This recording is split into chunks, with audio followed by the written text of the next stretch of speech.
প্রিয় শিক্ষার্থী, আজ আমরা পার্ট 2 এর এই অঙ্কটি শিখব। ক্রয় মূল্য ও বিক্রয় মূল্য টাকা অথবা সংখ্যা কোনোটি সমান না হলে সেই ক্ষেত্রে শর্টকাটের সূত্রটি আমরা প্রয়োগ করব।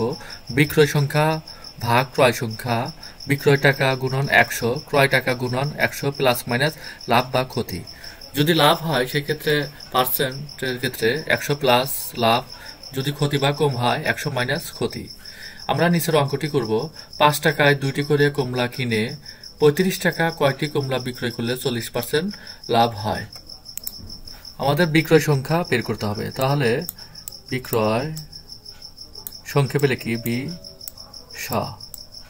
বিক্রয় সংখ্যা, নিচে ক্রয় সংখ্যা হচ্ছে 2টি, তাহলে নিচে 2 ইকুয়াল বিক্রয় টাকা 35 টাকা, 35 গুণ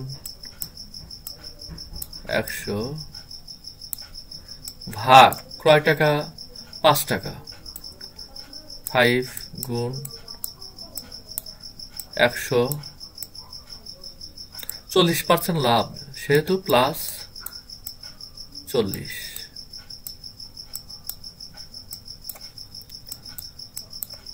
আমরা যদি আড়াআড়ি করি, এই সংখ্যার সাথে এটা নিচেরটা গুণ, 2 সাথে এটা গুণ, সেক্ষেত্রে আমাদের বিক্রয় সংখ্যা লিখতে পারি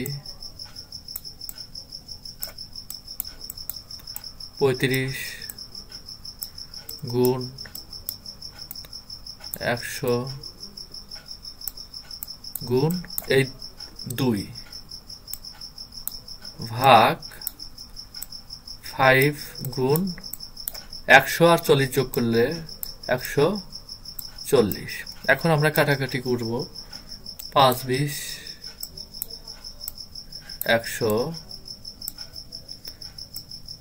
4 35 140, 4 5 20। অর্থাৎ আমাদের সঠিক উত্তরটি 5 দুগুণা 10, 10টি।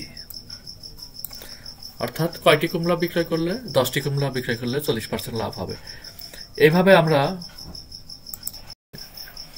আমরা নিজে নিজে এই নিচের 4টি অঙ্ক এই সূত্রের সাহায্যে করব। ধন্যবাদ, ভালো থাকবে।